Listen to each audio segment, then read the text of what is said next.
आखिरकार इंजीनियर रशीद किसके कहने चल रहे हैं? जिस तरीके से अफवाहें आम हैं कि इंजीनियर रशीद जो है बीजेपी के कहने पे चल रहे हैं और कहीं ना कहीं नेशनल कॉन्फ्रेंस और पीडीपी को बाकायदा तौर पर तोड़ने के लिए यहाँ आए हैं और उनके वोट काटने के लिए आए हैं। हमारे साथ बीजेपी के एक लीडर साहिल बशीर जी हैं, इनसे जानने की कोशिश करेंगे कि आखिरकार इनका क्या रुझान है। सबसे पहले बहुत शुक्रिया वक्त देने के लिए। सीधा सवाल रहेगा, इंजीनियर रशीद जो कहीं ना कहीं एक वक्त में ये कहा जाता था कि इंजीनियर रशीद जो हैं वो बाकायदा तौर पर हुब्बुल वतनी का जज्बा तो रखते हैं, मगर इंजीनियर रशीद कुछ ऐसे बयान देते थे जिसकी वजह से उन पर इल्ज़ामात आयद हो जाते थे।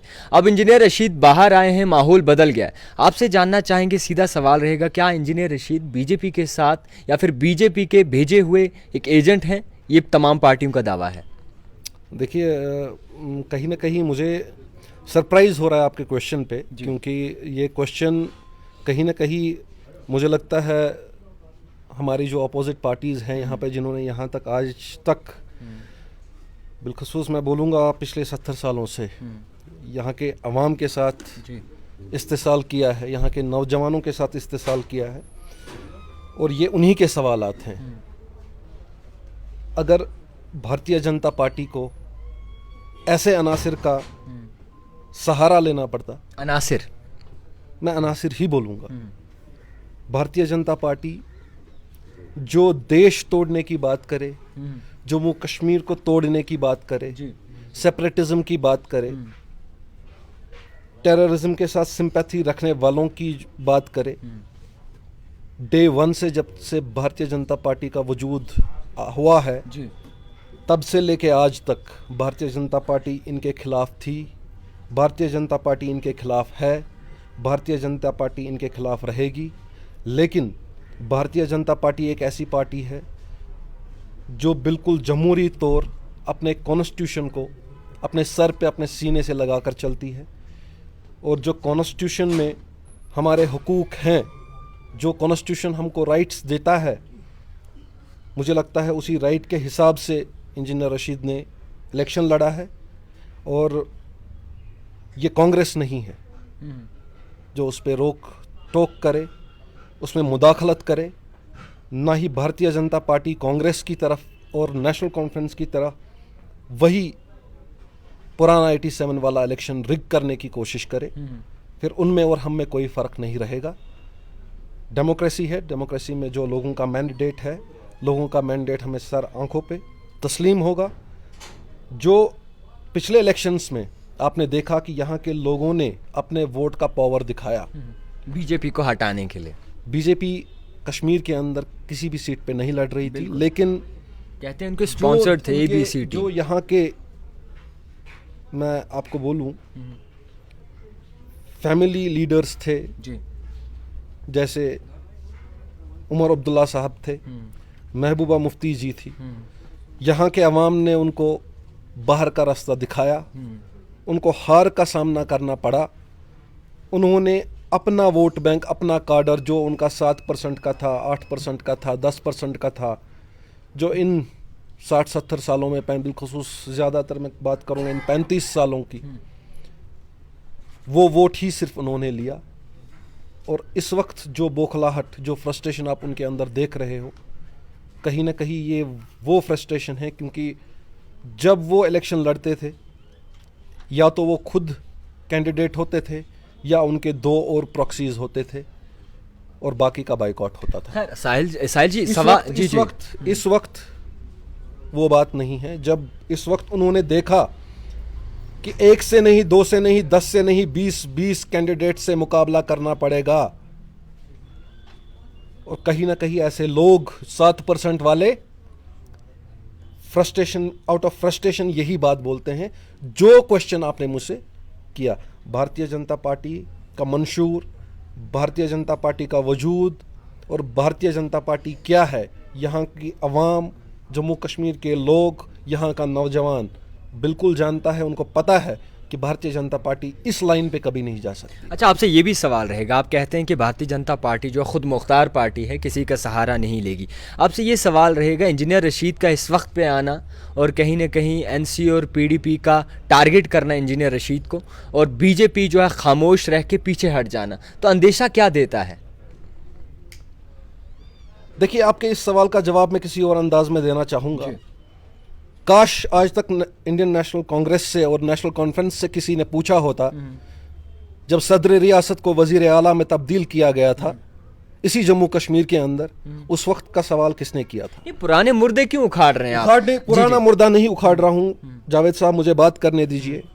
जिस इंडियन नेशनल कांग्रेस ने नेशनल कॉन्फ्रेंस के फाउंडर लीडर, फाउंडर मेंबर और उनके रहनुमा को 12 साल जेल में बंद रखा, जो मैं कोट अनकोट करूंगा, ये मेरी वर्ड्स नहीं है, नेशनल कॉन्फ्रेंस के वर्ड है, कांग्रेस को गंदी नाली के कीड़े बोलने वाले जब शाना बशाना आज भारतीय जनता पार्टी को हराने के लिए खड़े हैं, तो आप अंदाजा कर सकते हैं। वजूहात है ना उसमें जी, वजूहात जो भी हो, इसका मतलब ये नहीं कि आप अपने वतन के साथ बेईमानी करेंगे। आप तो कहते थे बीजेपी वाले ये नहीं कि आप बेशरम बनोगे, नहीं बीजेपी वाले ये कहते थे, इसका मतलब ये नहीं आप बेगैरत बनोगे। यहाँ का नौजवान पूछता है, यहाँ का नौजवान पूछना चाहता है। आज भारतीय जनता पार्टी पे उंगली चढ़ाने वाले, उंगली दिखाने वाले, उनको समझ आना चाहिए कि यही बात आज बिलखुसूस 1947 से लेकर आज तक किसी ने कोशिश नहीं करी, लेकिन आज यहाँ का नौजवान उनसे पूछता है।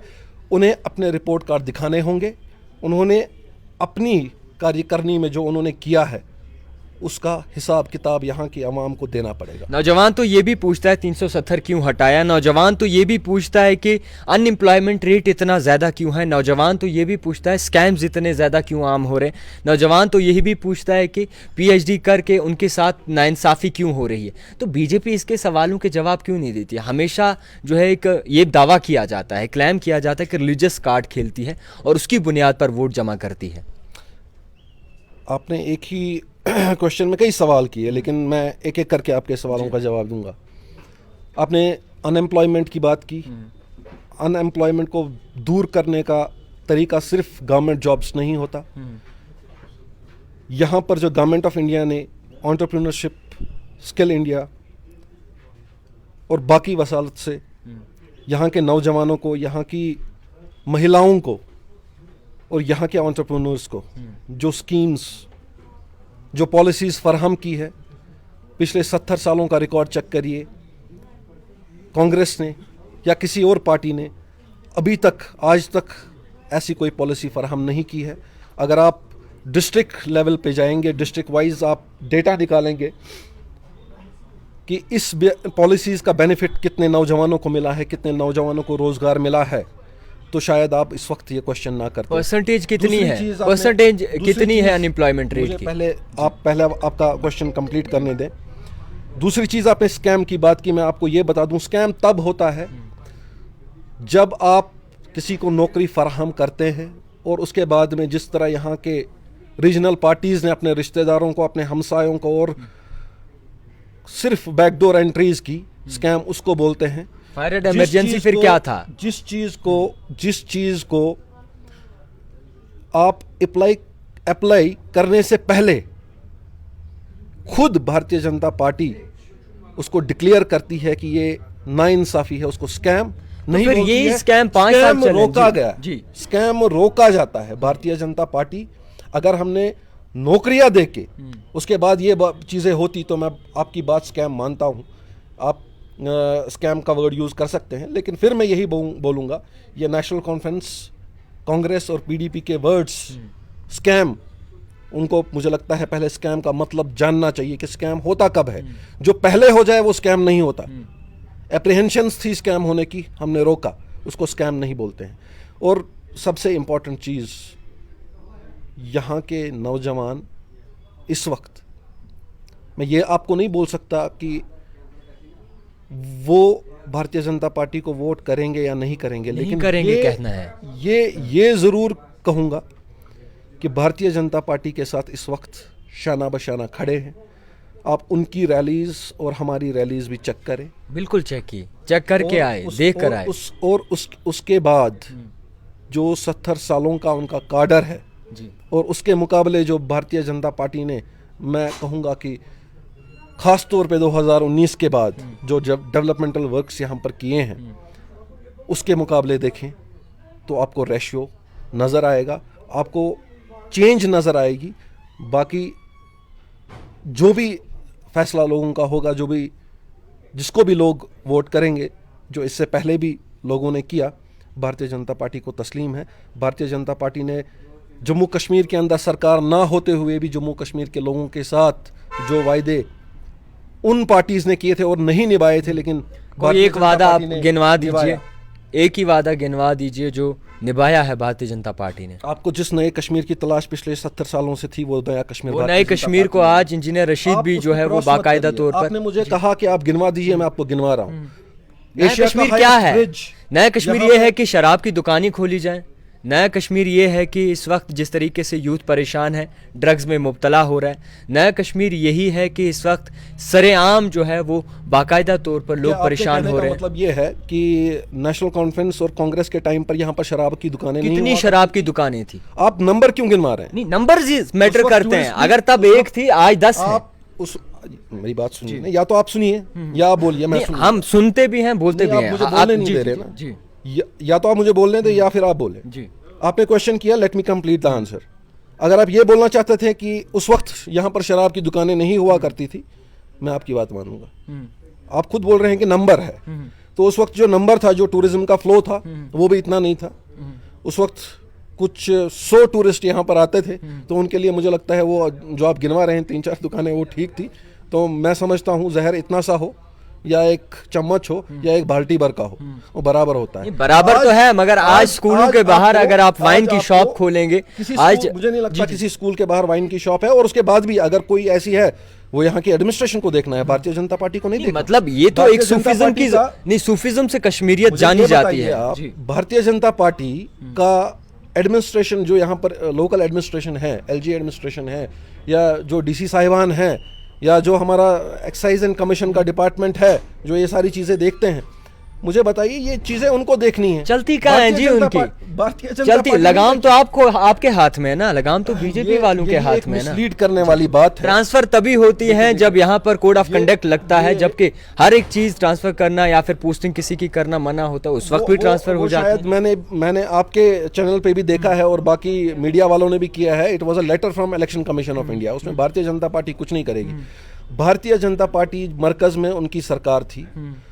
डेवलपमेंटल प्रोजेक्ट्स में यहाँ को जो स्टेट थी जम्मू कश्मीर की, बहरहाल अभी यूटी है, और इस यूटी को एक पीसफुल एटमॉस्फेयर देने की, टेररिज्म जैसे स्टेट को टूरिज्म जैसे स्टेट में चेंज करने की, यहाँ के अवाम को पॉलिसीज देने की, यहाँ की अवाम के साथ जो इस्तेसाल इतने सालों से हुआ है उसकी भरपाई करने के लिए भारतीय जनता पार्टी हमेशा तैयार थी।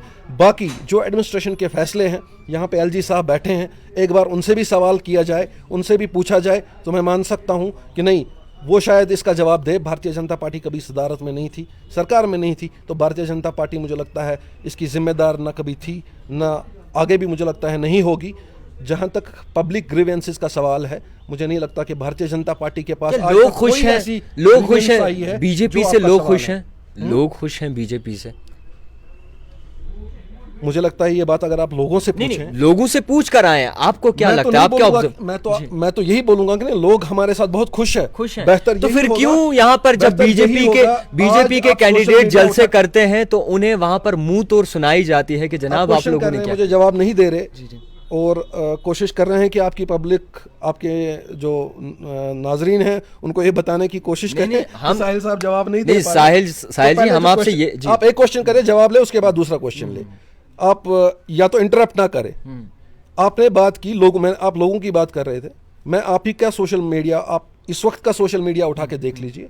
पूरा लाल चौक, पूरा बुलवार्ड रोड, बिलखुसूस मैं आपको बोलूंगा हर एक डिस्ट्रिक्ट में सोशल मीडिया इस वक्त भरा हुआ है लोगों की राय से। अगर आपके पास नहीं है, मैं आपके इसी इंटरव्यू में अपने प्रोफाइल से वो लिंक्स फॉरवर्ड कर देता हूं। मैं बताता हूं, गिन चुन के आप लोग लाएंगे, उनसे बुलवाएंगे। आज तो लोग आपकी रैलीज में मुंह तक नहीं दिखाते हैं, इतने डरते हैं। आप अपने कहते हैं कि हम अगर मुंह दिखाएंगे घर वाले बेइज्जती करेंगे। साथियों को क्रिटिसाइज कर रहे हैं। हम कहना जलसों में शामिल क्यों नहीं हो रहे? आखिर लोग क्यों जो है, जब भी कोई माननीय प्रधानमंत्री जी यहाँ, छोटे छोटे बच्चों को ज्वाइन करवाया जा रहा है, ये कौन सा इंसाफ है जी? आप 18 साल से कम उम्र की बच्चे को जो है वो माला पहनाते हो। कई सारे ऐसे ऑफिस है। पिछले इलेक्शनों में एक बच्चे को गाड़ी के बोनेट पे उठा के कैंपेनिंग में लिया गया। बड़े अफसोस की बात है जावेद साहब, मैंने आज तक उस इंसान, में नाम नहीं लूंगा, उस इंसान के साथ आपने 4 इंटरव्यू किए, लेकिन आज तक आपने उसको नहीं पूछा, जबकि एक FIR भी कटा है, कंप्लेंट भी गई है। कंप्लेंट तो उनके खिलाफ होती है, आपके तो सोशल मीडिया भरा हुआ है छोटे बच्चों करिए ना, अगर आपको लगता है कहीं पे छोटा बच्चा। जनाब कंप्लेंट किसको करें? ऑनलाइन पोर्टल है, हम भी ऑनलाइन ही करते हैं, हमें जिसके खिलाफ कंप्लेंट करनी होगी। आपकी कंप्लेंट को कहते हैं तरजीह दी जाती है। देखिए कुछ रूल्स हैं, कोड ऑफ कंडक्ट चल रहा है, अपना ECI के कुछ डूज एंड डोंट्स हैं, उसके लिए उन्होंने बाज़ाब्ता एक जो है वेबसाइट खोल रखी है, उसका एक बाज़ाब्ता फॉर्मेट है। अगर ऐसी कोई बात है, लोग ओपन है। अच्छा, कश्मीर में मुझे नहीं लगता कि कोई कंप्लेंट दर्ज हुई होगी भी नहीं। अच्छा, कश्मीर में इस वक्त जिस तरीके से निज़ाम चल रहा है, कमल का फूल खिलेगा आप ये कहते थे, माजी में भी कहा गया था और बाकायदा तौर पर तमाम लीडरों की जानिब से कहा गया था। क्या लगता है इस बार बीजेपी ने जो कैंडिडेट कश्मीर घाटी में उतारे हैं उसका क्या अंदेशा लगाएंगे? क्या लोग एक्सेप्ट नहीं करते या फिर आप यानी कि बीजेपी वाले कतराते हैं? भारतीय जनता पार्टी यहाँ पर सरकार बनाएगी। कब बनाएगी? मैं जल्दी ही बनाने पहले तो बीजेपी थी, पहले तो मोदी जी थे, फिर बीजेपी थी। पूछा, बात करने दीजिए, मुझे जवाब तो देने दीजिए, उसके बाद दूसरा क्वेश्चन कीजिए, हमारे पास काफी टाइम है। भारतीय जनता पार्टी जिस दिन यहाँ पे सरकार बनाएगी उस दिन मैं आपको दोबारा से इनवाइट करूंगा और हम दोबारा से बात करेंगे।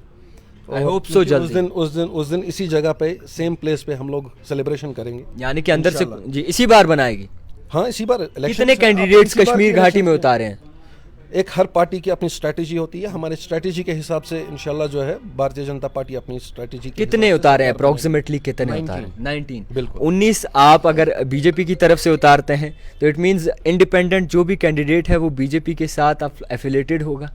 अंदेशा ये बोलते हैं कि इंडिपेंडेंट जो उतारेंगे वो बीजेपी के साथ। लोगों का कहना और कई सारे लीडर्स भी। एक चीज बताइए मुझे, आप एक चीज बताइए, अगर इंडियन नेशनल कांग्रेस या नेशनल कॉन्फ्रेंस को सरकार बनानी हो, क्या वो इंडिपेंडेंस का सहारा नहीं लेंगे? बिल्कुल ले सकते हैं। आप कहीं ना कहीं ये कहना चाहते हैं या ये मैसेज देना चाहते हैं लोगों को कि भारतीय जनता पार्टी एक वाहिद अकेली पार्टी है और किसी के साथ, इनके साथ मिलना एक क्राइम है, गुनाह है। ऐसा नहीं है। जितना हक इंडियन नेशनल कांग्रेस का है, जो कॉन्स्टिट्यूशन उनको हक देता है, जो उतना ही हक मुझे भी देता है, भारतीय जनता पार्टी को भी देता है। जैसा मैंने आपके इंटरव्यू की सदारत में पहले ही कहा, जब आपका क्वेश्चन था, मैंने इसी कॉन्स्टिट्यूशन की बात की, इसी डेमोक्रेसी की बात की। उस डेमोक्रेसी और उसी कॉन्स्टिट्यूशन की का मान रखते हुए जो उसके तहत जायज़ होगा, भारतीय जनता पार्टी के लिए जायज़ है। जो उसके लिए, उसके तहत नाजायज़ होगा, क्राइम होगा, वो हमारे लिए भी क्राइम होगा।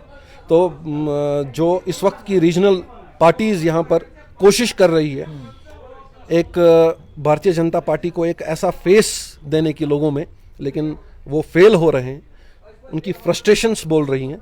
तो मैं समझता हूँ यहाँ की आवाम अब जानती है, यहाँ की आवाम को पता है कि क्या करना है। बाकी इंशाल्लाह भारतीय जनता पार्टी की ही सरकार होगी, ये मेरा आश्वासन है आपको। अच्छा, बाकी सियासतदानों पे चलते हैं, नेशनल कॉन्फ्रेंस पे चलेंगे। नेशनल कॉन्फ्रेंस के सदर उमर अब्दुल्ला लोगों के सामने गांदरबल में टोपी डालते हैं और कहते हैं मेरी शनाख्त और कश्मीर की इज़्ज़त बचा लें। सो कैसे देखेंगे इसको? अगर उन्होंने राइट फ्रॉम शेख मोहम्मद अब्दुल्ला, फिर उनके फादर फारूक अब्दुल्ला, और ये उनकी अब तीसरी पीढ़ी है उमर अब्दुल्ला की, और अब Omar Abdullah A and B भी तैयार है। आपने देखा होगा। कौन कौन से? जी, छोटे बच्चे हैं, छोटे 2 बच्चे उन्होंने लाए हैं, उनको भी अब ले रहे हैं साथ में। तो कहीं ना कहीं अभी आगे अपनी फैमिली की स्ट्रैटेजी आगे बढ़ाएंगे।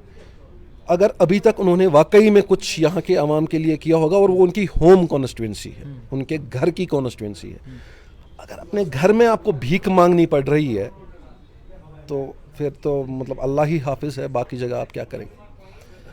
अब मैं बोलना नहीं चाहता, बट इतनी डेस्परेशन है उमर अब्दुल्ला के अंदर कि पहले एक इंटरनेशनल स्केल पे वो ये बयानात देते हैं कि वो एक यूटी में इलेक्शन नहीं लड़ेंगे, यूटी में इलेक्शन नहीं लड़ना चाहते, एक LG एडमिनिस्ट्रेशन के अंडर गवर्नमेंट फॉर्म नहीं करना चाहते, और जब election Commission of India notification जारी करती है तो एक नहीं 2 सीटों पे लड़ना पसंद करते हैं। और डर है, मुझे तो डर है कि जो लेवल ऑफ फ्रस्ट्रेशन इस वक्त उनके अंदर है, उनको ये कहीं ना कहीं पता है कि एक नहीं मैं दोनों सीटें हारने वाला हूँ। आप मानते हैं? लोगों की बात है, लोगों की बात। मैं फिर कहूँगा कि भारतीय जनता पार्टी का हर एक वर्कर, हर एक सोल्जर यहाँ के अवाम के मैंडेट का सल्यूट करता है, तस्लीम करता है। जिस तरह आज तक उन्होंने बिलखुसूस 7% को हटाकर 70% बनाया, मुझे लगता है ये सबसे बड़ी अचीवमेंट है भारतीय जनता पार्टी की, जो आज तक पिछले 60-70 सालों में कामयाब कोई पार्टी नहीं हुई है। यहाँ की आवाम आज अपने वोट का पावर दिखा रही है। ये भारतीय जनता पार्टी की सबसे बड़ी जीत है, चाहे Bharatiya Janata party government form करे या ना करे। यहाँ के आवाम के लिए भारतीय जनता पार्टी डे 1 से काम कर रही है और आगे भी काम करती रहेगी। बहुत शुक्रिया वक्त देने के लिए। आपको बताना चाहूँगा कि इंतखाबात अभी आने वाले हैं, तैयारियां उरूज पर चल रही हैं। जितने भी तमाम लीडर्स हों, जितने भी कैंडिडेट्स हों, जितने भी कंटेस्टेंट हों, वो बाकायदा तौर पर लोगों के दिलों में घर बनाने की एक भरपूर कोशिश कर रहे हैं। और इसी के साथ साथ ये भी साफ तौर पर वाज़ह हो जाएगा कि आने वाले वक्त में कौन सी चीज़ सामने आएगी और कितने लोगों के, कितने लीडर्स के चेहरे से नकाब उठेगा। फ़िलहाल के तौर पर देखते रहिए द टाइपराइटर जावेद खान के साथ।